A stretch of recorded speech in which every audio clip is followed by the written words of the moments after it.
للحادث العالم يا ربي مصطفى بلغ مقاصدنا واغفر لنا يا واسع الكرم اللهم صل وسلم وبارك عليه. Assalamualaikum warahmatullahi wabarakatuh.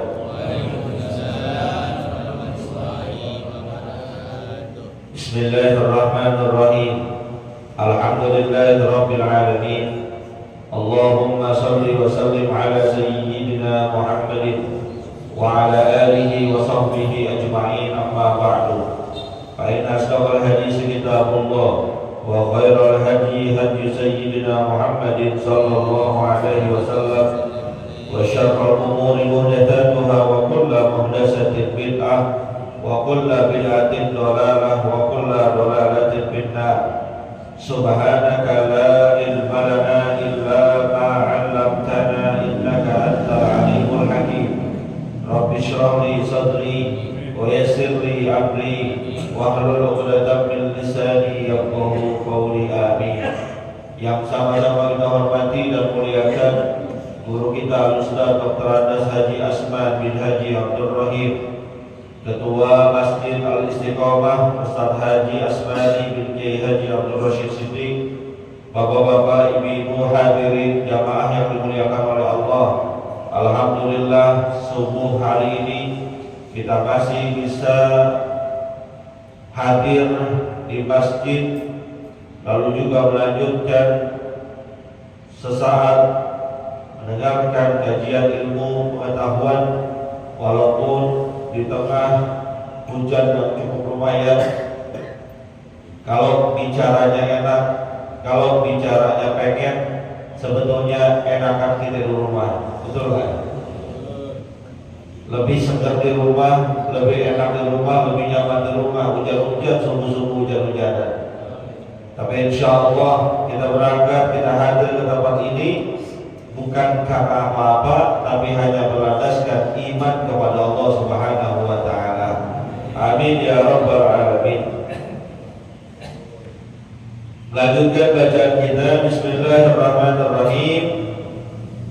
Qala al-mu'allif rahimahullahu ta'ala anhu wa qala alaihi salatu wassalam, ni'matani maghbunun biha kathirun minan nas, as-sihhatu wal faraghu. Qultu fal maghbunu fihima man utihima fa'asha sahihan fariqan yunfiqu sihhatahu wa faraghahu bil ghaflati wal batilati aw fi mu'anatil ashghalid dunyawiyatil mulhiyati an dzikrillah wa anil a'malis shalihat. Wallahu a'lam.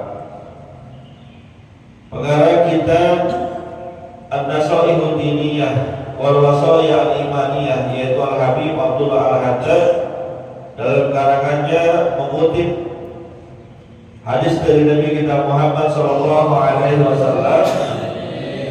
Kata beliau, baginda Rasul, nikmatani maghbunun fihi ma katsirun minan nas. Ada dua kenikmatan yang kebanyakan manusia itu tertipu dengannya, yang kebanyakan manusia itu terlena dengannya. Maksudnya tertipu, terlena, tidak dimanfaatkan dengan sebaik-baiknya. Apa itu? As-sihhatu wal faraghu. Hidup dalam keadaan sehat dan memiliki banyak waktu luang. Hadirin yang dimuliakan oleh Allah, nikmat yang Allah berikan kepada kita dari mulai lahir sampai nanti menemui ajal kita itu banyak, luar biasa kali itu. Dalam surat An-Nahl Allah Subhanahu wa ta'ala firmankan, wa in ta'uddu ni'matallahi la tuhsuha. Kalau kamu hitung-hitung nikmat Allah yang telah diberikan kepadamu di dalam mengarungi kehidupan ini, la tuhsuha, gak ada batasannya, gak bisa dihitung jumlahnya. tidur sampai tidur lagi. Berapa nikmat yang Allah berikan kepada kita? Berapa banyaknya? Nikmat bisa menghirup oksigen, nikmat tangan digerakkan. Saya nggak bicara nikmat yang banyak yang di luar sana, berupa harta banyak, berupa mewah. Yang nempel apa kita aja? Bangun tidur masih bisa napas, nikmat bukan? Coba bangun tidur, melek, tapi napasnya sesak, enak kan? Apa yang juga kita cari? Diolesin di hidung kita, dan napas kita beraroma. Ini napas yang kita hidup ini beraroma. Itu nikmat. Kemarin zaman COVID 2-3 tahun yang lalu, bagi para penderita COVID kan napasnya itu gak beraroma. Diolesin sampai aja gak ada rasanya. Banyak air putih, bawang putih diolesin kagak ada baunya pisang. Kepenyiman kita tuh. Allah kasih kenikmatan napas luar biasa. Udah gitu bangun tidur badan kita bisa digerak-gerakin, kepala bisa diolek-olekin, tangan bisa dibekok-bekokin, kaki bisa dilurusin, bisa dibekokin. Bayangin kalau bangun tidur, kepala kita cuma nengokin ke kiri doang, ke kanan nggak bisa, gara-gara salah batal katanya. Batal disalahin, nikmat gak? Padahal cuma sebelah doang, nengok kirinya masih bisa, nengok kanannya nggak bisa, udah ngeluh, rasa ngeluh. Bangun tidur cuma dari satu doang nih, untuk bisa nggak bisa dibekokin, padahal yang 9 lainnya termasuk dari kaki bisa kita bekok-bekokin, cuma satu doang yang nggak bisa, ngeluh luar biasa. Asam urat kamu nih kayaknya. Kemarin buka puasa kebanyakan makan lontong isi oncom nih. Ribut kita luar biasa. Coba mental lah. Bangun tidur mata kita melek, bisa dikedip-kedipin. Itu nikmat itu. Bisa kebayang seandainya kita bangun tidur, mata kita nggak bisa kedip, coba bayangin. Bagaimana rasanya tuh? Gak usah lama-lama, 10 menit, mata kita nggak usah kedip. Bukan cuma perih, banyak sel yang bakal rusak. Wa in ta'uddu nikmatallahi la tuhsuha. Enggak kuat. Maka Allah tentang itu. Dan sekian banyak yang sudah aku berikan dalam surat Ar-Rahman. Allah tantang kita.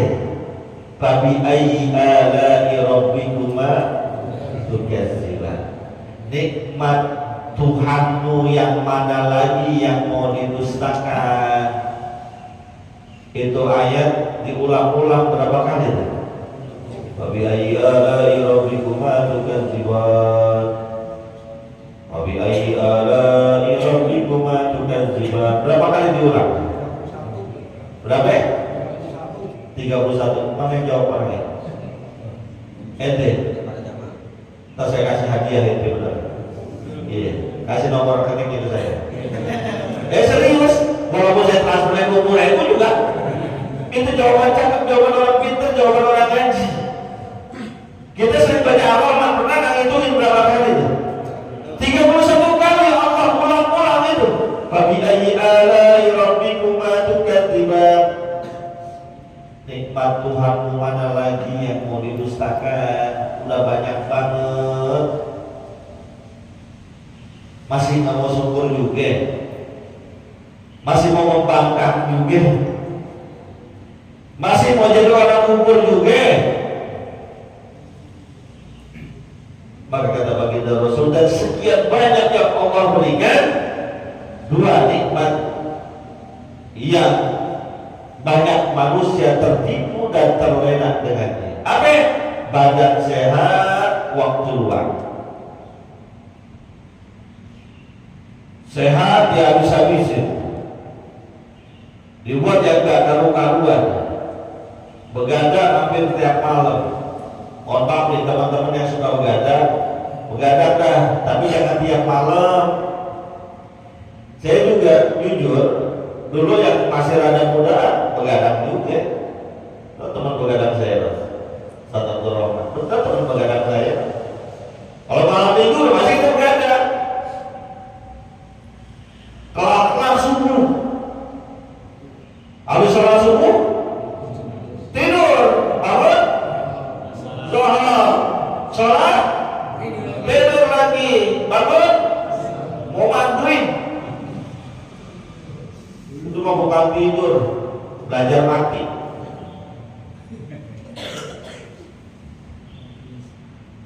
Banyak orang bulan puasa modelnya gitu, biar puasanya nggak terasa katanya, biar nggak lapar, nggak haus, malam dia habisin begadang, siang dia habisin tidur, bangun-bangun udah asyhadu an la ilaha illallah astagfirullah dari masjid, kan udah dikit lagi maghrib begitu. Sholat zuhur kagak, asar kagak. Lagi sehat jangan dihabisin sehabis-habisnya.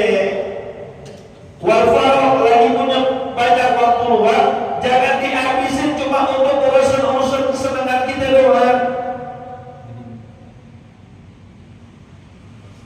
Boleh hiburan, boleh, silakan, memang tidak dilarang.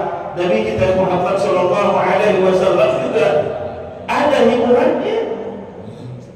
Dalam berbagai riwayat kita temukan baginda Rasul kalau lagi santai, lagi senggang, kadang-kadang mendengarkan syair-syair.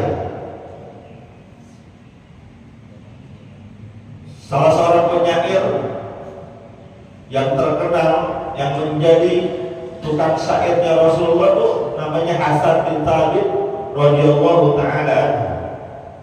Kalau kayak sekarang mungkin zamannya mirip-mirip dengan nyanyian, syair-syair, dengerin aja. Atau kadang-kadang ikut pertandingan perlombaan, kalau nggak ikut dia nonton, itu kan sebuah hiburan.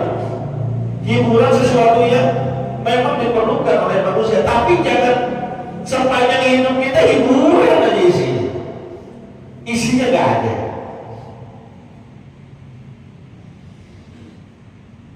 Maka kata Habib Abdullah Al-Haddad, aku katakan pal maghbunu bihima, orang yang terlena, tertipu dengan kenikmatan tersebut, dua nikmat tadi, yaitu kenikmatan sehat dan kenikmatan waktu luang, makutihima fa'asha sahihan farigha. Siapa orang yang diberikan keduanya oleh Allah Subhanahu wa taala, kemudian hidup dalam keadaan sehat, punya banyak waktu luang, yudbiku sihatahu wa maradahu bil ghafilat wal batilat.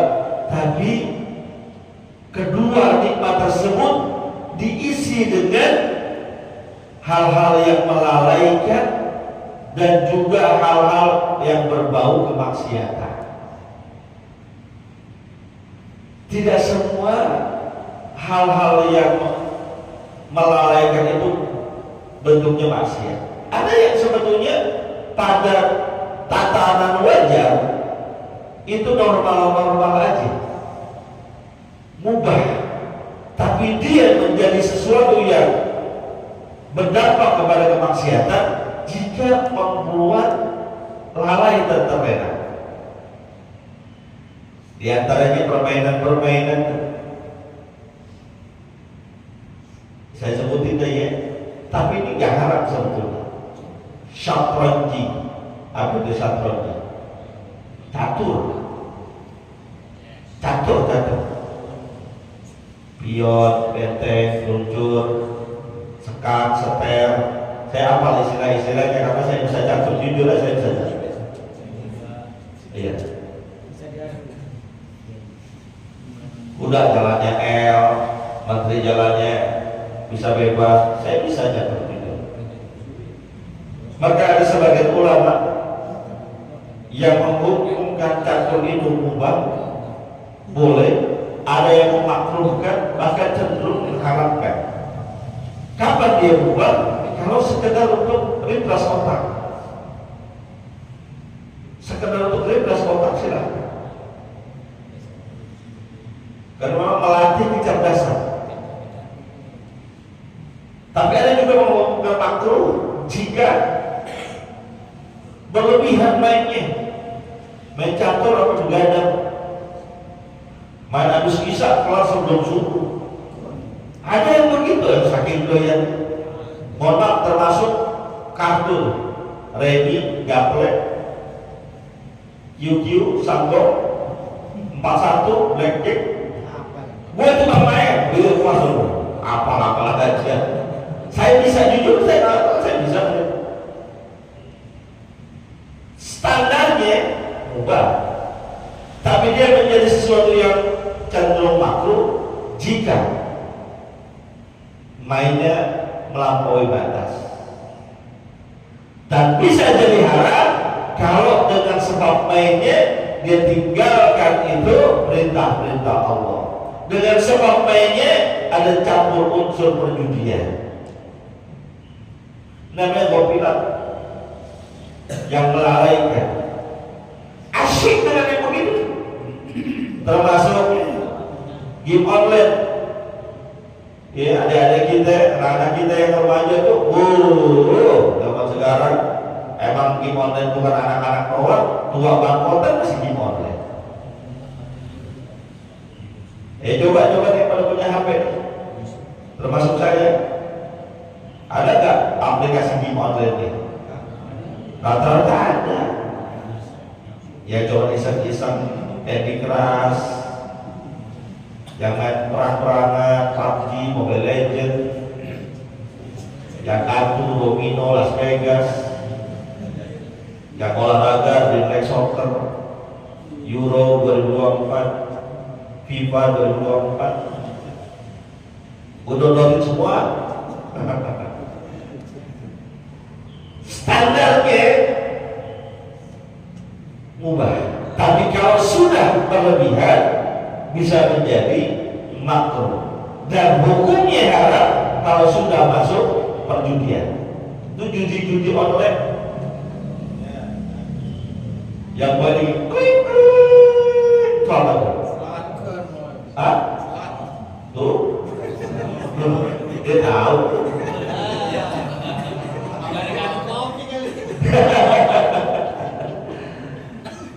Menang 2 kali kalah 10 kali. Sebentar-bentar top up, sebentar-bentar top up. Harap pun ada begitu. Gua bilang, wal batilan, mengisi waktu sehatnya, waktu senggangnya dengan yang batil-batil, yang maksiat-maksiat. Yang tadi gua bilang, yang sekarang maksiat.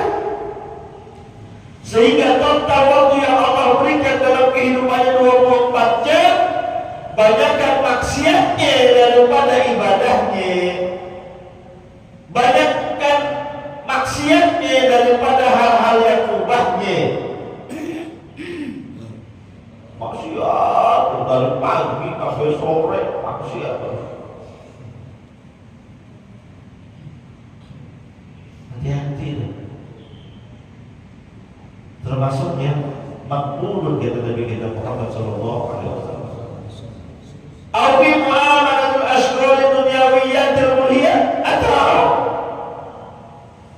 dengan 2 waktu tadi, 2 kesempatan kenikmatan yang Allah berikan tadi, dihabiskan dirinya untuk sibuk sama urusan-urusan dunia yang mencelakakan. Allahu Akbar. Dari pagi sampai malam nyari dunia doang. Pulang-pulang tidur capek, bangun tidur dunia lagi yang dicari, dunia lagi yang dipikirin. Sholat ditinggalin, puasa gak dikerjain, masjid dilupain, majlis taklim gak pernah disinggahin.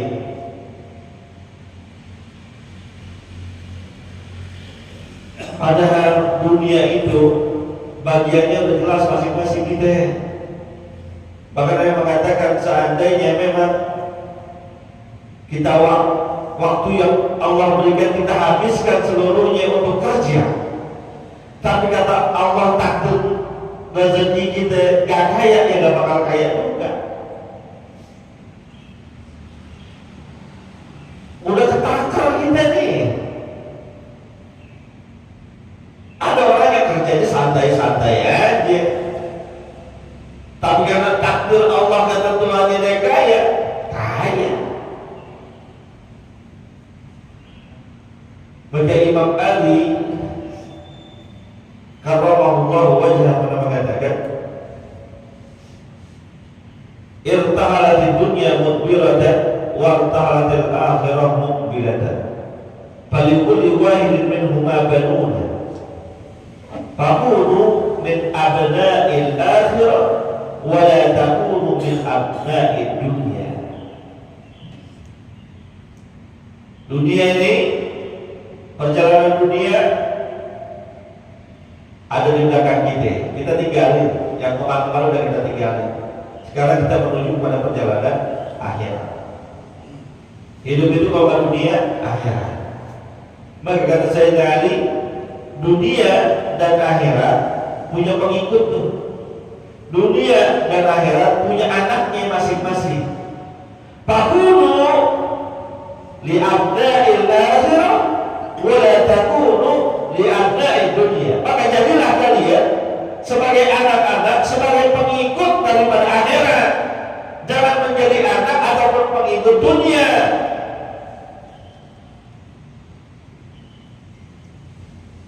Tapi berapa banyak orang zaman sekarang akhiratnya dijual untuk dunia.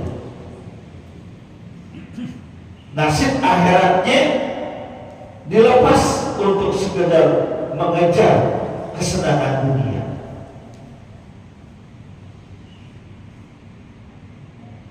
Habis-habisan dia cari dunia, tapi dia nggak habis-habisan untuk urusan akhirat.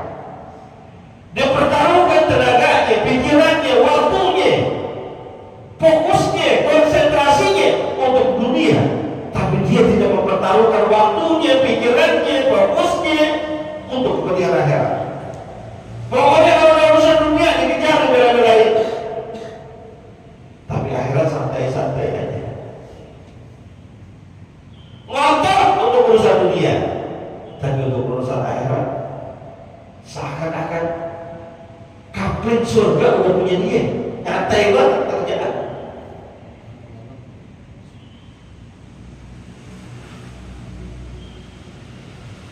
Padahal yang ngejar-ngejar dunia itu sesungguhnya apa yang dia kejar gak seberapa.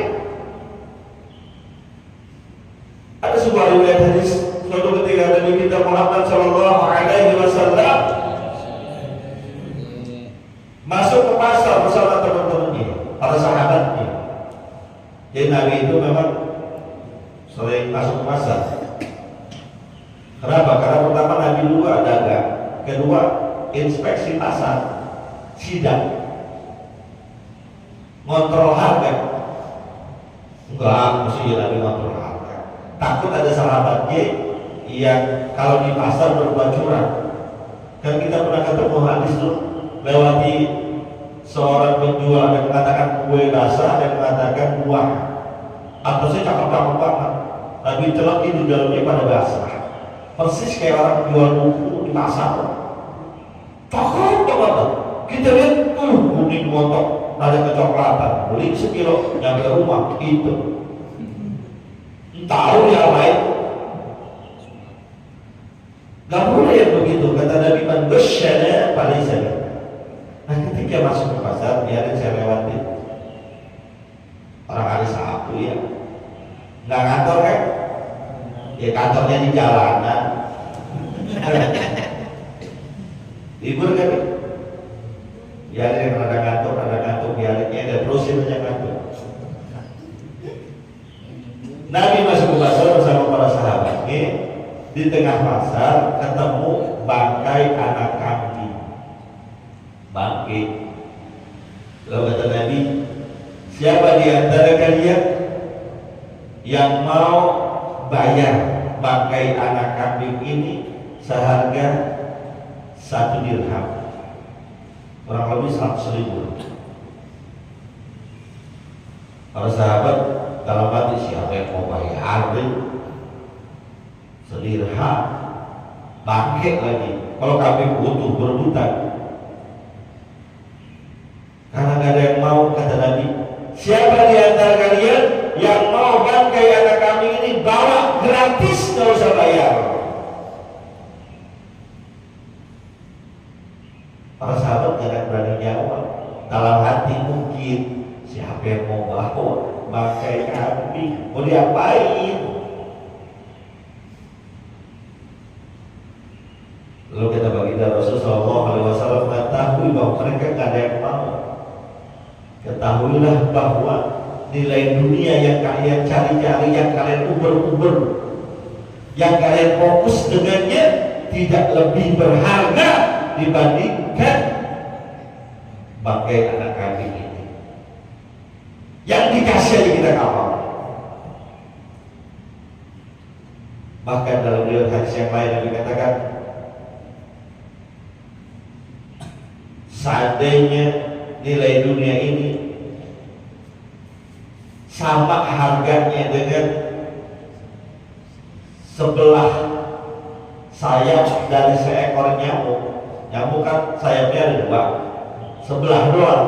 Nilai dunia ditimbang dengan sebelah sayap dari seekor nyamuk, seandainya sama timbangannya, masuk dia kafir surga tabari. Pasti orang kafir gak bakal Allah kasih rezeki minuman. Tapi karena menurut pandangan Allah dunia ini gak ada harganya, dunia ini nilainya rendah, maka orang-orang kafir pada dapat rezeki.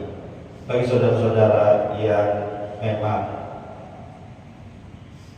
agak sulit nyari ekonomi, gak usah kecil hati, bahwa yang disediakan oleh Allah kepada kita bukan hanya dunia tapi akhirat. Lebih fokuslah kepada akhirat. Mudah-mudahan kita jadi semangat ibadah kepada Allah Subhanahu wa ta'ala. Al-Fatihah.